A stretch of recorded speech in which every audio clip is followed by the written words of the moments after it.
2001 MCQ paper 47 question. We have a circuit like this. Ammeter and voltmeter is ideal.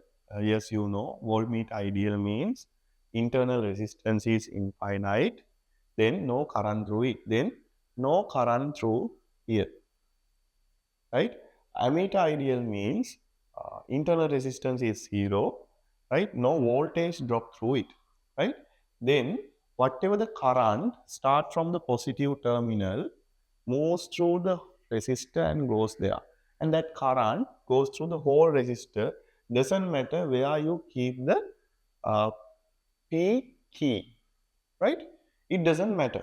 Then ammeter reading does not depend on the X, Y. Here the full resistance value is exposed to the current. Then whatever the EMF or the voltage here equals to the whatever the current here into the resistance. If this one is fixed like this, resistance value is totally exposed, that is the total resistance we get, that is R, that is also fixed and constant. If these two are constant, I should be constant as well. Then ammeter reading for the I value cannot be changed with X. Now let's go for the voltage or the voltmeter reading with the X, right? Here voltmeter reading is equal to the, right, whatever the potential we are gaining through this one, right? Then that is equal to IR there. R is the resistance of this part. Once I start from A, when I go to B, resistance going to be vary. Why?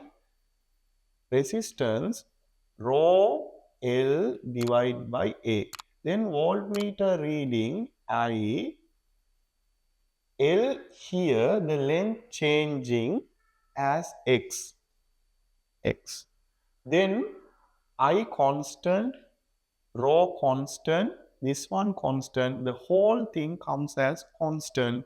Then voltmeter reading is constant time X. Then voltmeter reading for the y-axis equal mark, X reading for the x-axis.